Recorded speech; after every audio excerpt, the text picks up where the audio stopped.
नमस्कार, स्वागत है आप तमाम दर्शकों का बिहार मिरर के यूट्यूब प्लेटफॉर्म पर। मैं टार्जन आर्यन आपके साथ जुड़ा हूं बिहार की ताजा तरीन खबरों के साथ। आइए इन ताजा तरीन खबरों की सुर्खियों पर एक नजर डालते हैं। बिहार दौरे पर पहुंचे मोहन भागवत, मुजफ्फरपुर और सुपौल में 4 दिनों का कार्यक्रम। बिहार में 40 किलोमीटर की रफ्तार से तूफान आने की संभावना, यूपी सहित इन 14 राज्यों में बारिश का अलर्ट। महिलाओं और बुजुर्गों को तोहफा देने की तैयारी, नीतीश सरकार का जल्द होगा ऐलान।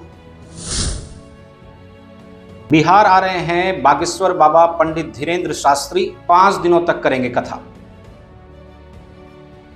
आइए खबरों पर अब विस्तार से नजर डालते हैं। राष्ट्रीय स्वयंसेवक संघ के सरसंघ चालक मोहन भागवत बुधवार को 5 दिवसीय प्रवास पर बिहार आ रहे हैं। राष्ट्रीय स्वयंसेवक संघ के सरसंघ चालक मोहन भागवत बुधवार को 5 दिवसीय प्रवास पर बिहार पहुंचे।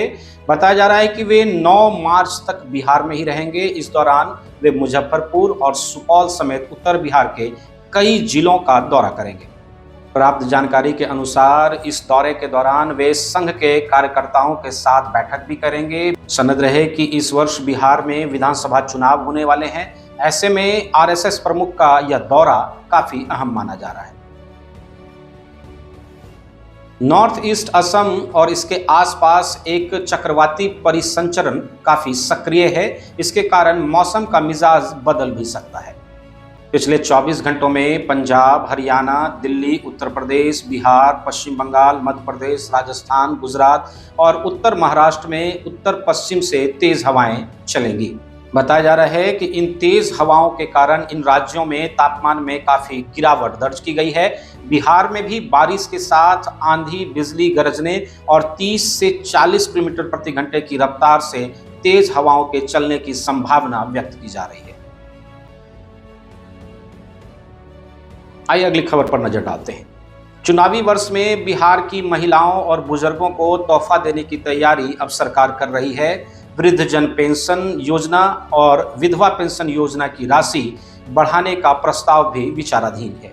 प्राप्त जानकारी के अनुसार महिला प्रोत्साहन योजना के लागू करने पर भी लगातार मंथन चल रहा है। समाज कल्याण विभाग ने इसके लिए अलग अलग प्रस्ताव भी तैयार किए हैं।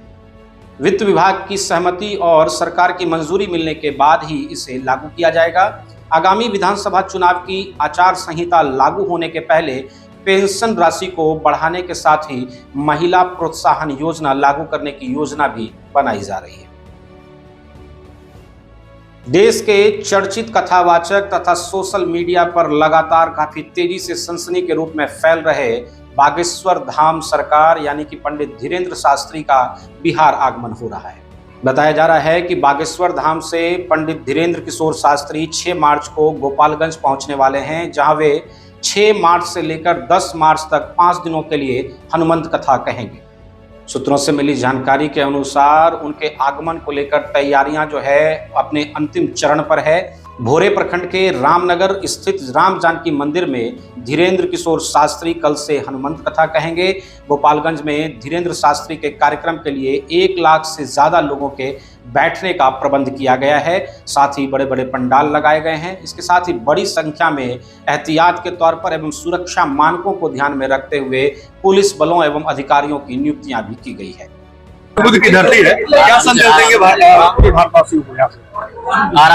बुद्धत्व की धरती है, ज्ञान की धरती है, बिहार मैया जानकी की धरती है और हमारा यहाँ से बहुत पुराना नाता है। और हम आज पुनः 5 दिन के लिए बिहार की इस पावन भूमि पर आए हैं। समस्त बिहार वासियों में केवल और केवल हमारा उद्देश्य यही है, सनातन का प्रचार हो, हिंदुओं में एकता हो और हर हाल में हिंदू मजबूत हो, हिंदू घटे ना, हिंदू बटे ना।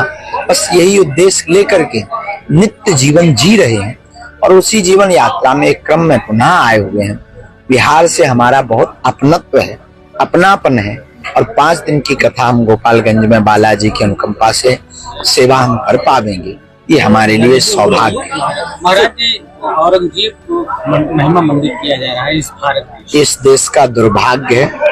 इस देश में छत्रपति शिवाजी, छत्रपति संभाजी ऐसे ऐसे वीर योद्धा हुए महाराणा प्रताप की तलवारों की चर्चा है, रानी लक्ष्मीबाई की चर्चा है, फिर भी इस देश में औरंगजेब महान बताया जाता है। तो निश्चित रूप से औरंगजेब महान बताना दुर्भाग्य है, लेकिन अब हिंदू जाग रहा है।